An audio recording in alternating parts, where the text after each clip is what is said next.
तो देखो आज की क्लास में हम बात करने जा रहे हैं लॉ ऑफ मास एक्शन। देखो हम किसकी बात कर रहे हैं, लॉ ऑफ मास एक्शन या मास एक्शन लॉ। इसको अगर हिंदी में बोले तो यहाँ पे बोलेंगे हम सक्रिय द्रव्यमान का नियम। ठीक है, लॉ ऑफ मास एक्शन को हम बोल देंगे यहाँ पर सक्रिय द्रव्यमान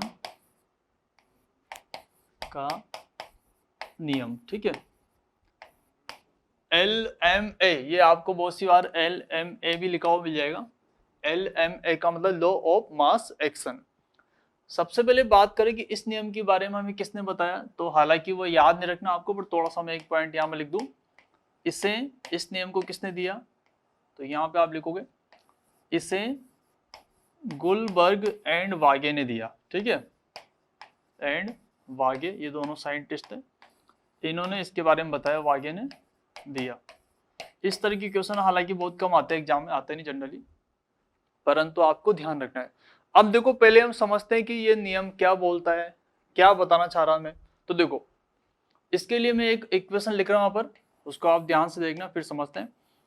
M1A प्लस M2B, और ये रासायनिक साम्य का हमने साइन लगाया यहाँ पर, फिर लिखा N1, पहले आप C लिख लो फिर D लिख ले। ठीक है ना, ऐसे कोई भी रिएक्शन हमने कंसिडर करके N1C प्लस N2D, इनके आगे जो गुणांक के रस समीकरण में गुणांक, वो भी जो भी क्वेश्चन में दिया रहेगा वो हम देख लेंगे। मैं आपको समझाने के लिए बता रहा हूं कि law of mass action law क्या बोलना चाहता है। ठीक है, तो अब आप ध्यान से देखो, law of mass action law ये बोलता है कि किसी भी रासायनिक अभिक्रिया की जो दर होती है, किसी भी रासायनिक अभिक्रिया की दर, अभिक्रिया की दर का मतलब जो अभिकारक का उत्पाद में परिवर्तन होने की दर है समय के साथ, वो मेनली किस पे डिपेंड करती है।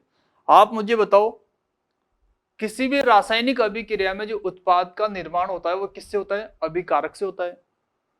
जब अभिकारक स्टार्टिंग में ज्यादा रहेगा तो अभिक्रिया की दर भी क्या होगी, ज्यादा रहेगी। जब स्टार्टिंग में अभिक्रिया स्टार्ट होती है तो रिएक्टेंट्स का अमाउंट, रिएक्टेंट्स दैट मींस अभिकारक, अभिकारक की मात्रा काफी होती है, ज्यादा होती है, तब अभिक्रिया की दर ज्यादा होती है। समय के साथ साथ धीरे धीरे उत्पाद बनता रहता है तो अभिकारक का मात्रा क्या होती है, कम हो जाती है।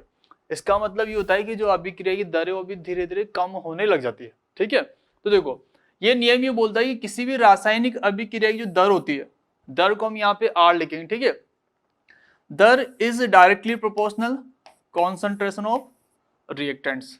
रिएक्टेंट्स का मतलब देखो आप यहाँ चाहो तो पूरा लिख लो, इतना तो वैसे आप समझते हो बेटा ना, इतना तो आपको ध्यान रहना चाहिए। R का मतलब मैं किसकी बात कर रहा हूं, अभिकारक, ध्यान रह जाएगा आपको। वैसे मैं यहाँ पर एक और नाम लिखूंगा P का मतलब क्या होगा, आप इतना तो समझ जाओगे, प्रोडक्ट को इंग्लिश में क्या बोलते हैं, उत्पाद। ठीक है, तो अब आप ध्यान से देखना, जैसे मैं आपको समझाने के लिए बता रहा हूँ उस पर अभी वापस आएंगे हम। जैसे मैंने फॉर एग्जाम्पल एक अभिक्रिया लिखी R, और ये P, R से बन रहा है P और P से बन रहा है वापस से R। तो इस अभिक्रिया के लिए ध्यान से देखना, मैं यहाँ लिख रहा हूँ RF is directly proportional capital R। Clear हो रहा है। आप बोलो सर RF का मतलब क्या है, तो RF का मतलब भी मैं आपको बता दूं, RF का मतलब है, R का मतलब क्या होगा, पहले R का मतलब है अभिक्रिया की दर। F का मतलब क्या होता है, F का मतलब अग्र दिशा में, अभिक्रिया की दर किसमें बात करें हम यहाँ पर, अग्र दिशा में।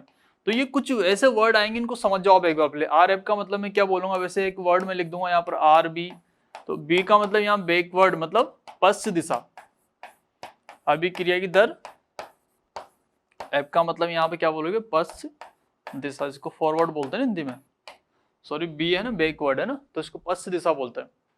वैसे मैं यहाँ पर एक और नाम लिखूंगा अभी यहाँ पर KF, एक नाम आएगा KB। अब आप समझिए K क्या होगा यहाँ पर, दर नियतांक। देखो यहाँ पे होगा क्या, जैसा आप यहाँ से ये समानुपाती का साइन हटाओगे तो यहाँ पर K आएगा कांस्टेंट, उसको मैं KF लिख रहा हूँ।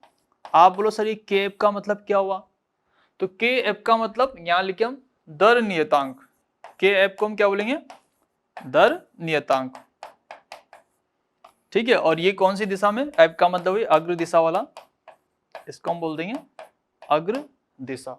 ठीक है, वैसे KB का मतलब भी क्या है, के बी का मतलब भी के क्या है यहाँ पर, अभी बताता हूँ, के बी की तो हमने बात नहीं की, लेकिन अभी देखते हैं दर नियतांक। ये एफ का मतलब क्या हो गया, पश्च दिशा, ठीक है ना। क्योंकि हिंदी में हम ऐसे वर्ड लिखेंगे अगर पश्च तो अजीब सा हो जाएगा, इसलिए जनरली हम इंग्लिश में लिखते हैं, के एफ लिखेंगे, के बी लिखेंगे, ठीक है। अब देखो एक तो आपने ये देख लिया समीकरण में, दूसरे कलर से आपको दिखा दूं, जैसे आप ध्यान से देखो। अब मैं क्या कर रहा हूं, अब मैं बात करता हूं जब P से R बन रहा होगा, हमने यही तो सीखा था इस चैप्टर के अंदर कि ऐसी रासायनिक अभिक्रिया जिसमें अभिकारक से उत्पाद बनता हो और उत्पाद से अभिकारक भी बनता हो, मतलब जो दोनों दिशा में चलते हैं, जिनको बोलते हैं उत्क्रमणीय रासायनिक अभिक्रिया। तो अब मैंने क्या किया, अब मैं इधर से देख रहा हूं, P से जब R बन रहा है, इसका मतलब मेरा P क्या हो गया, अभिकारक। P क्या हुआ, अभिकारक। P से R की बात कर रहा हूं मैं, तो उस केसेस में मैं यहाँ पर रेड को क्या बोलूंगा, आर बी बोल रहा हूं, और R B is directly proportional, यहाँ पे क्या लिखेंगे, P। क्योंकि जब मैं इधर से इधर आऊंगा तो ये मेरे लिए अभिकारक का काम करेगा ना, तो मैं बोलूंगा कि यहाँ पर जो आर बी होगा, जो किसकी P की क्या होगा, समानुपाती। और जब आप यहाँ से समानुपाती का साइन हटा दोगे तो यहाँ पे क्या आएगा, एक कांस्टेंट भी आएगा, और यहाँ पे क्या आ जाएगा, P। बताओ ये आपको समझ में आया नहीं है यहाँ तक, पहले इतना देखो आप, ये बात आप समझो, भी मैं उस इक्वेशन पे आ रहा हूं आपस में, परंतु पहले आप ऐसा समझो। देखो लॉ ऑफ मास एक्शन क्या बोलता है कि किसी भी रासायनिक अभिक्रिया की जो दर होती है वह अभिकारक के सक्रिय द्रव्यमान, यहां पर हम एक्टिव मास की भी बात करेंगे। अब आप बोलो सक्रिय द्रव्यमान क्या हो गया, फिर एक बार पहले पूरा स्टेटमेंट बोल दूं मैं, किसी भी रासायनिक अभिक्रिया की दर अभिकारक के सक्रिय द्रव्यमान के समानुपाती होती है। यहां तक समझ में आ गया आपको, और हम आगे और भी सीखने जाएंगे। अभी देखो आगे यहाँ पर कोई गुणांक नहीं है ना, जिसको हम रस समीकरण मिति गुणांक होते हैं। आप बोलते सर अगर यहाँ पे 2r होता या 3r हो जाता या यहाँ पे कोई नंबर आता तो उसका हम क्या करते हैं, तो बेटा उस नंबर को हम यहाँ पावर में लिखते हैं। क्यों लिखते हैं उसका रीजन भी मैं आपको समझाऊंगा, उस सब आपको समझ आएगा। पहले आप इतना सा समझो कि मास एक्शन लॉ क्या बोलता है कि किसी भी रासायनिक अभिक्रिया की जो दर होती है वह अभिकारक की सांद्रता के समानुपाती होती है, ठीक है। जैसे आपकी रिएक्शन अगर इधर से उधर जा रही है तो ये आपके लिए अभिकारक का काम कर रहा है, ये जितना ज्यादा रहेगा अभिक्रिया की दर भी उतनी ज्यादा हो जाएगी। यहां तक समझ आ रहा है आपको, तो देखो ध्यान से। अब हमने यहाँ पर दो इक्वेशन बना ली, इसको मैं इक्वेशन नंबर 1 नाम दे दो, इसको मैं इक्वेशन नंबर 2 नाम दे दो। फिर हमने फर्स्ट लेक्चर में यही सीखा था कि साम्य पर जो ये रिएक्शन इधर से उधर जा रही है, मतलब फॉरवर्ड मतलब अग्र दिशा में और पश्चिम दिशा में, इनकी दर क्या होती है, बराबर हो जाती है। बताया था मैंने आपको, आर एफ किसके बराबर होगा, आर बी के बराबर। और जैसे आप आर एफ को आर बी के बराबर करोगे, ध्यान से देखना, मैं सिंपल भाषा में बता रहा हूं अभी, तो आर एफ आर बी के बराबर कब होगा, साम्य पर या साम्य अवस्था में, या साम्य अवस्था पर। जब अभिक्रिया साम्य अवस्था में चली जाएगी तो ये दोनों क्या होंगे, बराबर हो जाएंगे। तो अभी आपने देखा था आर एफ क्या था, के एफ, और यहाँ पे क्या था, आर, यहाँ पे क्या था, के बी, और यहाँ क्या था, पी, ऐसा था। अब इसको अगर आप ध्यान से देखो तो मैं मुझे बताओ के एफ अपॉन के बी इक्वल टू आप क्या लिखोगे, तो आप बोलोगे सर यहाँ पी आ जाएगा और यहाँ पे क्या जाएगा, आर आ जाएगा, लिखोगे आपस में। और ये जो के एफ अपॉन के बी होता है, इट इज नोन एज के इक्विलिब्रियम। क्या समझ आया, इसको हम क्या बोलते हैं, इक्विलिब्रियम, या इसको हिंदी में क्या बोलेंगे, साम्य अवस्था स्थिरांक। इसको क्या बोलते हैं हम, साम्य अवस्था स्थिरांक। के इक्विलिब्रियम को हम क्या नाम देते हैं, साम्य अवस्था स्थिरांक। तो देखो ध्यान से आप समझते जाओ थोड़ा सा, मैंने पहले एक जनरल भाषा में आपको समझाने की कोशिश कर रहा हूं कि लॉ ऑफ मास एक्शन क्या बोलना चाहता है, फिर थोड़ा सा हम और डिटेल में समझते हैं उसको भी डिटेल में, या एक काम करते हैं मैं आपको समझाई दूं उसको भी, अब साथ के साथ जो इक्वेशन हमने देखी थी एक बार उसके लिए आप मास एक्शन लॉ को काम में लेने की कोशिश करो। अगर जो हमने रिएक्शन देखी, देखो ध्यान से, इधर यहाँ बता रहा हूँ आपको, देखो हमने क्या लिखा था बताओ, वहां पर M1A प्लस M2B, यहां से क्या बन रहा था, N1, याद नहीं करना देखो उस क्वेश्चन को, तो आपको मैंने समझाने के लिए लिखा है, ऐसा थोड़ी उसको आप याद कर लो, जो भी है आप यहाँ पे ध्यान से देखो। आपको तो इस रिएक्शन के लिए मास एक्शन लो काम में लेना है। तो देखो यहाँ पर सबसे पहले हम क्या बोलेंगे, आर एफ इक्वल टू, अब मैं डायरेक्ट लिख रहा हूँ, ठीक है, के एफ, और अब आप ध्यान देना यहाँ पे मैं ए की पावर M1 लिख रहा हूं। नहीं समझे आप इस बात को, अगर नहीं समझे तो मैं इसको फिर थोड़ा सा समझा दो आपको। एक हेडिंग देखिए ऐसा क्यों लिखा मैंने, पावर को ऐसा क्यों लिखा, देखो ध्यान से आप खुद बताना मुझे। इधर थोड़ा सा आप एक बार ध्यान दो अपना, जैसे मैंने यहां लिखा 2a, 2 ऐसे यहां बन गया 4b, ऐसे कुछ भी बन गया, ठीक है। मुझे एक बात बताओ, यहां पे मैं आर एफ इक्वल टू क्या लिखूंगा, बताना मुझे। या फिर मुझे एक काम करो, आप ये बताओ, देखो इस इक्वेशन को मैं क्या लिख सकता हूँ, इसको मैं ऐसे भी लिख सकता हूँ क्या, और करके इसको मैं a प्लस a और 4 बार b को मैं ऐसे b। आपको कोई एक पक्ष समझना है इसका, इधर की साइड आप दोनों समझ जाओगे, फिर देखो ऐसे लिख सकता हूँ कि मैं इसको बताओ, पहले आप इतना बताओ मुझे, लिख पाओगे लिख पाओगे, आप ऐसे लिख सकते हो।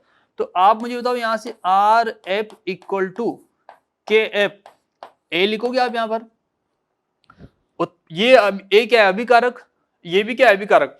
तो अगर ऐसे एक से ज्यादा अभिकारक आ जाए तो उनको हम ऐसे गुणा में लिखते हैं, बीच में गुणा का साइन आता है। अब आप बोलो ये कैसे पता लगा, ये हमें जो मास एक्शन लॉ हम पढ़ने जा रहे हैं वो बता रहा है कि किसी भी रासायनिक अभिक्रिया की जो दर होती है वो, देखो बता क्या रहा हूं, अपने सिंपल से बात है, सभी को पता है कि अभिकारक जितना ज्यादा रहेगा अभिक्रिया उतनी तेज चलेगी। जितनी जब आप स्टार्टिंग में खाना खाने बैठते हो तो आपकी भूख बहुत तेज रहती है, आप जल्दी जल्दी खाना खाओगे, लेकिन धीरे धीरे जैसे पेट भरने लगता है आपकी स्पीड कम होने लग जाती है।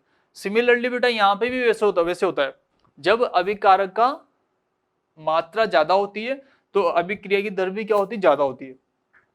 तो अब यहाँ पर देखो वह ए के ऊपर भी डिपेंड करेगा, बी पे दूसरे वाले पे भी करेगा, तो बीच में आप गुणा का साइन लिखेंगे। अब आपको ये भी पता होगा कि सर ये केप को तो आपने केप लिखा, जब दोनों ये समान है तो यहाँ पे हम मैथ्स में नहीं लिखते इसे, एक इसकी पावर क्या है, कुछ नहीं, इसका मतलब एक है, यहाँ पे क्या है एक है, तो दोनों को आप जोड़ोगे तो यहाँ पे एक की पावर 2 आएगा नहीं आएगा, बताओ मुझे, आएगा। तो यहां से भी आप देख पा रहे हो, तो हम इतना दिमाग क्यों लगाएं, हम इसको ऐसे क्यों करें, हम डायरेक्ट एक काम करेंगे, आगे जो भी गुणांक रहेगा उस गुणांक को हम क्या करेंगे, घात में लिख देंगे, ठीक है ना। वैसे आप इसके लिए लिखना चाहो तो b की पावर 4 लिख देना आप, तो वही कॉन्सेप्ट में यहाँ पे काम में ले रहा हूं। आप मुझे बताओ a की पावर क्या हो गया m1, वैसे तो गुणा का साइन लगाओगे बीच में मल्टीप्लाई का, फिर क्या होगा b की पावर क्या लिख दोगे आप m2, बताओ लिख सकते हो इसे, इसको हम समीकरण नंबर 1 नाम दे रहे हैं। अब इसी प्रकार से आप मुझे बताओ आर बी इक्वल टू क्या होगा, अब उधर की साइड से देख रहा हूं मैं, तो आप बोलोगे सर यहाँ के भी आ जाएगा और सी की पावर क्या आएगा n1 गुणा डी की पावर क्या आएगा n2, ये अभिक्रिया 2 होगी। अब अगर मैं बात करूं साम्य की, साम्य पर क्या होगा, ये भी आपको पता है, जैसे अभिक्रिया साम्य अवस्था में जाएगी तो साम्य अवस्था का मतलब हमने क्या सीखा था, साम्य अवस्था का मतलब वह समय जिस पर अभिक्रिया की दर अग्र दिशा में और पश्चिम दिशा में, या अग्र दिशा और पश्चिम दिशा में अभिक्रिया की दर समान हो जाए, बराबर हो जाए, उसको साम्य बोलते हैं। तो साम्य पे आप यहाँ क्या लिखोगे, के एफ ए की पावर m1, फिर b की पावर क्या बोला आपने m2, यहाँ पे क्या आएगा के बी, सी की पावर को क्या लिया आपने n1 और डी की पावर क्या लिखा आपने n2, ऐसा बोलोगे। तो अब ध्यान से देखना, मुझे एक बात बताओ, यहाँ पर के एफ अपॉन के बी को आप क्या बोलोगे, तो आप ये बोलोगे सर सी की पावर क्या होगा n1 और डी की पावर क्या होगा n2, और यहाँ पर ए की पावर को क्या बोलोगे आप m1 और b की पावर को आप क्या बोल दोगे m2, ऐसा लिख सकते हैं, लिख सकते हैं आप, लिख सकते हो बिल्कुल। और ये जो के एफ अपॉन के बी होता है, इसके अनुपात को हम के इक्विलिब्रियम बोलते हैं, इसी को बोलते हैं साम्यावस्था स्थिरांक। आपको ये भी पता होना चाहिए साम्यावस्था स्थिरांक क्या होता है, तो यही होता है साम्यावस्था स्थिरांक दर नियतांक इन अग्र दिशा तथा दर नियतांक इन पश्चिम दिशा, इन दोनों का जो अनुपात होता है के एफ अपन के बी के अनुपात को हम क्या बोलते हैं साम्यावस्था स्थिरांक। मैंने आपको बता दिया ना, इसको क्या बोलते हैं साम्यावस्था स्थिरांक। तो मैं पहले आपको एक बार क्या बता रहा हूं, मैं आपको ये लॉ को अप्लाई कैसे करते हैं वो सिखा रहा हूं मैं आपको, ठीक है ना। और अभी थोड़ा सा एक बार हम इसको पहले लिख लेते हैं, फिर मैं वापस से एक बार फिर समझाऊंगा आपको। मैंने आपको लास्ट क्लास में सक्रिय द्रव्यमान की बात की थी, सक्रिय द्रव्यमान को हम ऐसे वर्ग कोष्ठक से प्रदर्शित करते हैं, बताया था आपको लास्ट क्लास में। तो ये मैंने सक्रिय द्रव्यमान ही बना रखा है, ठीक है ना, ये आप ध्यान देना इस बात पे ना। ये जो वर्ग कोष्ठक में एक तरह से सक्रिय द्रव्यमान का मतलब सांद्रता बताई थी ना आपको, ये सांद्रता को प्रदर्शित कर रहा है, ठीक है। तो पहले एक बार हम एक काम करते हैं, हमने समझा थोड़ा सा कि मास एक्शन लॉ क्या होता है, पर इसको एक बार लैंग्वेज फॉर्म में भी लिख लें ताकि एग्जाम में कैसे बताएंगे। तो देखो यहाँ लिखो आप, गुलबर्ग एक वाग्य ने क्या बताया, तो आप लिखोगे इस नियम के अनुसार, इस नियम के अनुसार आप क्या बोलोगे, अभिक्रिया की दर, ठीक है ना, अभिक्रिया की दर, अभिक्रिया की दर अभी हम लिख रहे आर लिखा था ना, अभिक्रिया की दर अभिकारक के सक्रिय द्रव्यमान, किसकी बात कर रहा हूं, अभिकारक के सक्रिय द्रव्यमान, ठीक है ना, अभिक्रिया के सक्रिय द्रव्यमान तथा इसके रस समीकरण मिति गुणांक, स्टोइकोमेट्रिक कोएफिशिएंट। याद ना आपको रस समीकरण मिति गुणांक क्या होता है, कैसा नहीं नाम सुन के आप कंफ्यूज हो जाओ, सर ये क्या लिख दिया आपने, ऐसा मत समझना बेटा, ध्यान रखना उसके आगे जो गुणांक होगा उसको बोलते हैं रस समीकरण मिति गुणांक, तथा रस समीकरण मिति गुणांक को घातांक, उसको घात में लिखना होता है, घातांक के लिख रहा हूं पे यहां पर समानुपाती होता है। देखो आप इस लैंग्वेज को याद नहीं करना, ये अपने नॉर्मल साधारण भाषा में लिखना है, समानुपाती होती है, ठीक है। थोड़ा सा समझना हम यहाँ पर, अगर एक से ज्यादा अभिकारक आ जाए तो हम क्या करते हैं, वो गुणनफल में होते हैं सारे, ध्यान रखना। आप इस लैंग्वेज को याद मत करो, इसको समझो किस तरह से हम क्या बताना चाह रहे हैं। तो देखो मैं यहाँ पर एक रिएक्शन ही लिख रहा हूँ, चलो जैसे उदाहरण के लिए, ताकि आपको दिक्कत ही नहीं आएगी, और एक उदाहरण देखिए मैं आपको समझा रहा हूँ। जैसे कोई सा भी आप उदाहरण बोल, जैसे मैंने लिखा H2 गैस, चलो पहले सिंपल वाला लिखते हैं, चलो ये लिख लो आप H2 गैस, ठीक है, गैस से रिएक्शन नहीं लिख रहा हूँ, I2 गैस, और यहां से हमने बना दिया 2HI गैस। ये आपके पास एक समबांगी रासायनिक अभिक्रिया है, समबांगी समझ में आ गया ना आपको। अब देखो इस रिएक्शन पे अगर मैं इस लॉ को अप्लाई करना चाहूं तो ये क्या बोलता है, यहाँ पर जो RF होगा वो क्या होगा, KF, और H2 की सांद्रता, इसके आगे गुणांक कितना आ रहा है बताओ मुझे, 1 आ रहा है, तो यहाँ पावर में 1 लिखोगे आप, उसको लिखो नहीं लिखो बात बराबर ही, कोई दिक्कत नहीं है ना, कुछ नहीं लेकर आएगा तो 1 रहेगा, ऐसा लिख सकता हूं बताओ। इसको मैंने समीकरण नंबर 1 नाम दिया। अब मैं अगर उधर से इधर आ रहा हूं, मतलब वो अभिकारक है, तो आप क्या बोलोगे, RB इक्वल टू यहाँ क्या बोलोगे, KB। अब यहाँ पर HI की पावर कितना लिख दोगे आप, क्योंकि यहाँ पर गुणांक 2 आ रहा है ना, तो इसको हमें पावर में लिखना होता है। तो एक बार उस नियम को समझाओ। देखो वहां पे मैंने एक बात मेंशन नहीं कर रखी, अगर एक से ज्यादा अभिकारक आ जाए तो उनको हम कैसे लिखते हैं, गुणा में लिखते हैं, याद आ रहा है, यहाँ पर उनको गुणनफल फॉर्म में लिखेंगे, क्लियर हो गया। उसके आगे जो गुणांक रहेगा उसको घात में लिखेंगे, ठीक है। तो ये मैंने दोनों, ये 2 इक्वेशन आपकी यहाँ पर बन चुकी। अब अगर मैं बात करूं साम्य पर, अगर साम्य पर हम बात करें तो साम्य पर हम जानते हैं साम्य का मतलब क्या होता है, जब RF किसके बराबर हो जाए, RB के बराबर। तो जब आप RF को RB के बराबर करोगे तो आपको क्या मिलेगा, KF, ठीक है, ऐसा मिल जाएगा यहाँ पर, और यहाँ पे आपको क्या मिल जाएगा, KB, HI की पावर 2 मिलेगा। फिर मैंने आपको बताया कि यहाँ पर आप KF अपॉन KB क्या लिखोगे, तो आपने बताया कि सर यहाँ पे हम लिखेंगे HI की पावर 2 लिख देंगे, और H2 की पावर तो 1 है, यहाँ पर I2 की पावर भी कितना है, 1, और इसी को हम बोलते हैं साम्यावस्था स्थिरांक, क्योंकि हमें मेनली हमारा चैप्टर का नाम क्या है, साम्यावस्था। तो हमें साम्यावस्था स्थिरांक निकालना सीखना है। साम्यावस्था स्थिरांक होता क्या है ये आप समझो पहले। साम्यावस्था स्थिरांक KF अपॉन KB का अनुपात होता है। आप बोलो KF क्या होता है आपको, अब देखो ये तो KF तो मैंने आपको सिखाई दिया सब, KF का मतलब कौन सा दर नियतांक है, अग्र दिशा में, ठीक है, आपको इनका वैल्यू दी जाती है क्योंकि कांस्टेंट होता है। आप मुझे बताओ, अगर आपको इस अभिक्रिया के लिए, जो अभिक्रिया हमने लिखी है, इसके लिए K इक्विलिब्रियम लिखने के लिए बोला जाए तो आप क्या करोगे, क्या आप वहां पे से सारी अभिक्रिया बनाओगे, इतना टाइम थोड़ी देना है बेटा, हमें जल्दी से लिखना है। आपको यहां से पता लग रहा है कि अगर मुझे किसी भी रासायनिक अभिक्रिया का K इक्विलिब्रियम लिखना है तो मुझे ऊपर क्या लिखना है, उत्पाद लिखना होता है, जो भी गुणांक रहेगा वो पावर में चली जाएगा, नीचे क्या आएगा, अभिकारक। क्लियर हो रहा है। देखो एक और मैं एक क्वेश्चन लिखता हूं, आप बताना आप मुझे, जैसे मैंने बोला आपसे N2 गैस प्लस 3, ध्यान से देखना बेटा ना, N2 और 3H2 गैस, यहां से हमें क्या मिल रहा है 2NH3 गैस। बताओ इसके लिए K इक्विलिब्रियम क्या होगा, तो आप बताओगे यहाँ पे K इक्विलिब्रियम, बताओ क्या लिखोगे आप, यहाँ पे लिखोगे सर सबसे पहले उत्पाद क्या आ रहा है NH3 आ रहा है तो NH3 लिख देंगे हम, उसके आगे गुणांक 2 आ रहा है 2 लिख देंगे, नीचे क्या लिखोगे आप N2 लिख दोगे, और यहाँ पे H2 और इसका पावर कितना लिख दोगे आप 3। बताओ ऐसे लिख सकते हो आप। तो हमें बेटा ऐसा इतना सब कुछ नहीं करना, हमें डायरेक्ट लिखना है। जब भी K इक्विलिब्रियम लिखना हो तो हमें उत्पाद को ऊपर लिखना होता है और अभिकारक को नीचे लिखना होता है। क्लियर है आपको यहाँ तक, ये बात आपको समझ में आना चाहिए। अब मैं यहाँ पर एक बात और बता दूं आपको, जब आप इनका जो मात्रा है उत्पाद अभिकारक की, उसको आप ऐसे वर्ग कोष्ठक में लिखोगे, मतलब आप सांद्रता के फॉर्म में लिख रहे हो, तो उस केसेस में जो आपने K इक्विलिब्रियम लिखा है, K इक्विलिब्रियम को हम Kc बोलते हैं। क्या बोलेंगे इसको Kc, इसका नाम क्या हो जाएगा Kc। Kc का मतलब क्या होगा, यही अमोनिया की सांद्रता, उसकी पावर में 2 कर देना, जो भी सांद्रता उसको स्क्वायर रूट कर देना, अब ये स्क्वायर कर देना उसका ना, नीचे क्या आएगा यहाँ पर N2, फिर अगर एक से ज्यादा अभिकारक आ गया तो उनको आप गुणा में से लिख ही देते हो यहाँ पर, इसकी पावर कितना आएगा 3, तो इसको Kc बोलते हैं।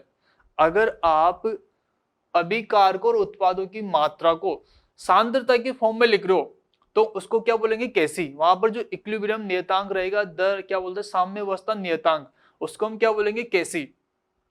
समझ में आ रहा है आपको। अब देखो ध्यान से, मैं आपको और एक और बात ध्यान देना है आप यहाँ पर, अगर आपके पास कोई गैसीय अभिक्रिया है, यहाँ लिख लेते चलो हम अगले स्टेप में, हमने सारी बातें यहाँ, इसका मतलब समझ ही ले लॉ ऑफ मास सेक्शन क्या होता है। अब देखो आप यहाँ लिख लो आप ऐसे, गैसीय अभिक्रिया के लिए,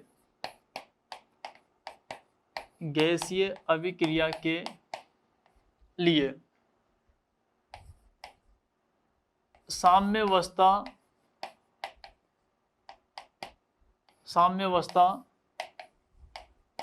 स्थिरांक में उपस्थित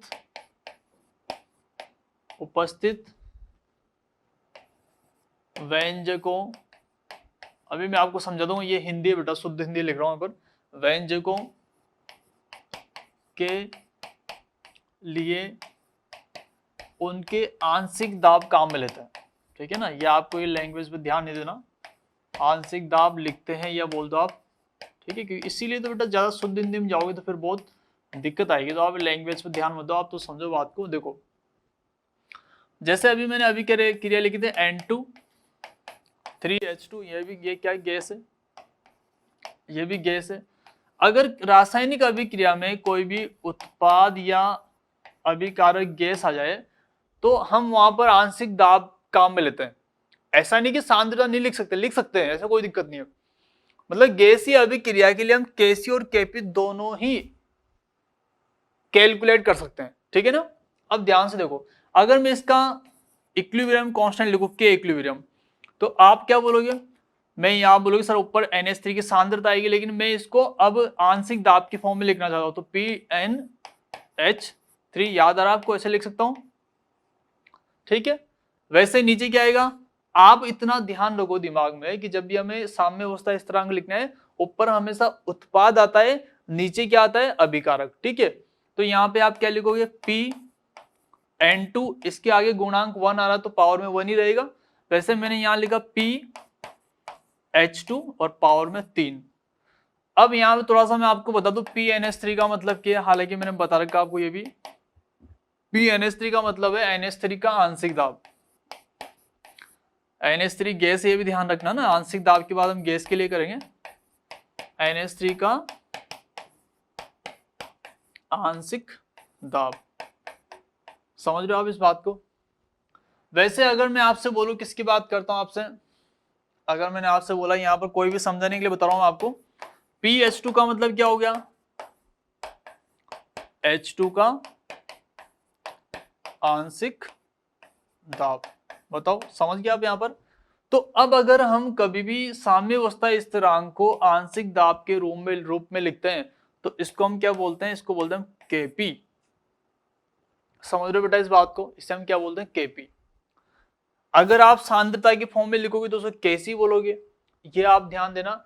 और साम्यावस्था स्थिरांक हो, ध्यान देना, देखो साम्यावस्था स्थिरांक ही है, पर अगर सांद्रता की फॉर्म में आप उसको निकाल रहे हो तो उसको हम केसी बोलते हैं, और आंशिक दाब की फॉर्म में निकालो उसको केपी बोलते हैं।